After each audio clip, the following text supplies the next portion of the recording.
Tulsa welcomes first-year head coach Philip Montgomery and his fast-paced, up-tempo offense. Montgomery spent 12 seasons as an Art Briles assistant at Houston and at Baylor, so he's very familiar with the Oklahoma-Texas area in terms of recruiting, and feels like it's the perfect place to get his shot at running a program.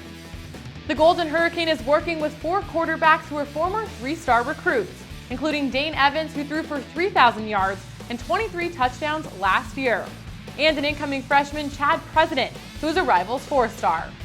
Montgomery's Baylor offense was designed to stretch defenses out as far as possible.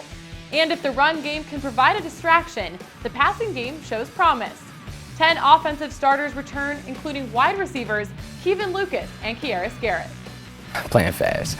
I think that's the biggest thing, is just playing fast. I mean, I've never been in a system where I've had to I catch the ball and I'm already, the next play is already in, and I'm already have to run back and, look to play. Like, I never had to play as fast as we're playing right now. Like, I like it because it keeps the defense on the edge, so it's definitely, like I said, it's definitely a good system.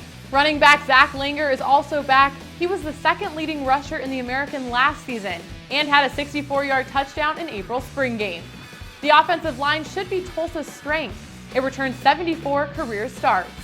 They have experience and size, something Montgomery should be able to work with. Defense is the bigger question mark for the Hurricane heading into the 2015 season. 3 of the top 4 defensive backs are gone. Senior safety Michael Muto is the only one returning. Tulsa faced quite a bit of adversity last season with injuries at linebacker and cornerback. Freshman linebacker Craig Suits and corner Kerwin Thomas ended up playing much larger roles than expected in 2014. New co-defensive coordinator Bill Young will definitely be challenged this season. If he can get the secondary to perform well, it will allow him to attack with an exciting front 7. I've been really pleased with them. Coach Young, Coach Norwood have done a great job over there. They're bringing a couple of different schematic things together to make their own unique deal. Just like offensively, defensively, we're learning our personality, we're learning our strengths and our weaknesses, trying to make sure that we have guys in the right spot. We've made several changes over there to try to help that. I think our team speed has gotten a lot better over just spring ball from that standpoint. But it's been really good. I've got all the faith in the world in those guys, and defensively, I think we're going to have a team that is going to be a very aggressive, attacking type defense. They're going to be out there trying to make turnovers, try to make plays, get 3 and outs, and let's see if we can line up and do it again. Taking a look at the schedule, the Hurricane open up at home against Florida Atlantic before heading to New Mexico and Oklahoma. They start off conference play at home against Houston, then a tough stretch in November against UCF, Cincinnati, and Navy, before finishing out the regular season at Tulane. It may be a year of rebuilding for Tulsa, but look to see some definite improvement from last season. Coming up, we have Kelly Hines from the Tulsa World on the phone to give us a more in-depth look at Coach Montgomery and his 2015 squad. That's up next. Welcome back. We're now joined on the phone by Tulsa World sports writer Kelly Hines. She began covering the Golden Hurricane last season. Thanks for taking the time to talk to us today, Kelly. Oh, no problem. So Philip Montgomery brings a different offensive scheme to Tulsa. What has been the biggest difference you've seen so far? I would say by far the most noticeable difference during the spring was the tempo on offense. Coach Montgomery wants the team to run, 3 or 4 plays a minute, kind of like we did at Baylor, in the last few years when the Bears were just rattling off those fast-scoring drives. When you're going that fast, the quarterback usually doesn't even see how a play turns out before he's, already looking to the sideline to get the next signal. I think under Montgomery, there's no such thing as too fast, and we saw a lot of that during the spring. When we were out at Tulsa earlier this spring, Coach said he had quite a few guys competing for the quarterback position. Does it look like Dane Evans will end up getting the job?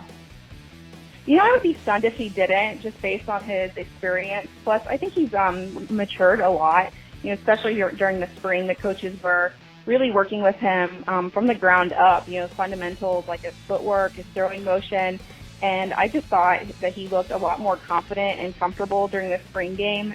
Composure during games has been a problem for him, but I think he's made some strides. They have a ton of quarterbacks on the roster. I think the backup will be Joseph Calcagney again, and he, was seen in some games last year, and he'll be a senior in the fall. But if they decide to go in a different direction, they have some other options. There are two incoming freshmen who I think have a lot of potential. One is Cat President, who had been committed to Baylor before switching to TU, and the other is an Arkansas kid named Will Heffley, who is an honorable mention for Parade All-American. So I think both those guys could, down the road, see a lot of playing time. The defense still with a lot of question marks, but what do they have to do to stay competitive this year?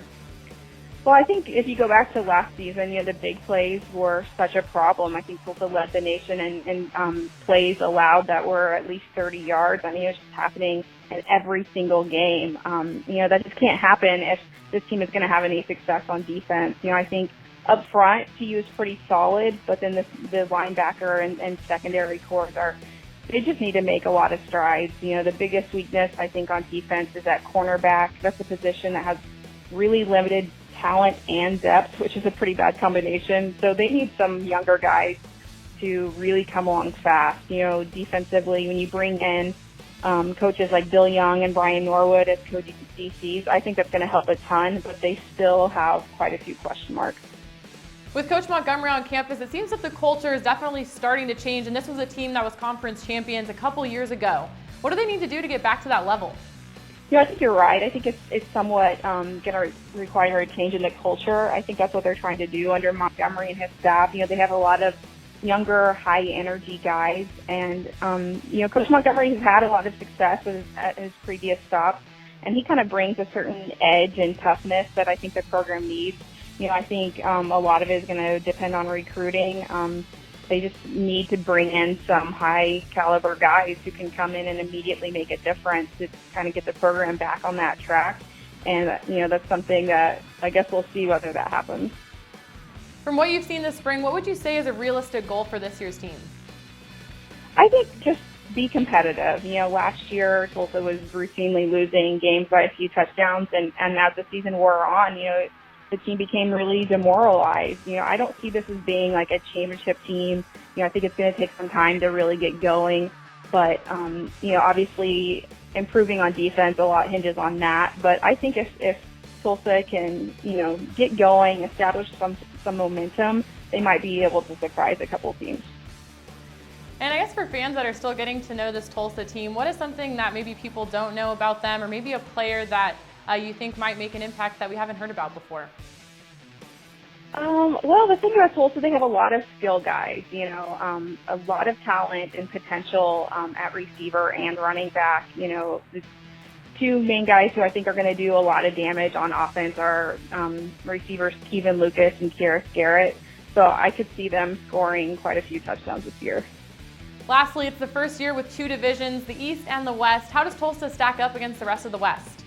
Well, I think there's somewhat uncertainty in the West Division when you have 3 new coaches and a new team. I think that probably Memphis and Houston and maybe even Navy are the teams to beat in the West. And I think there's a little bit of a drop-off in talent after those 3. I think teams like Tulsa and Tulane kind of get lost in the mix. But, I guess we'll see how it goes when you have, that many new coaches. It could go any number of directions. All right, thanks again for taking the time to talk to us today, Kelly.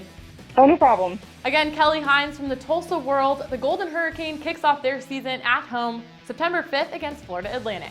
For the American Digital Network, I'm Haley Outen. Have a great day.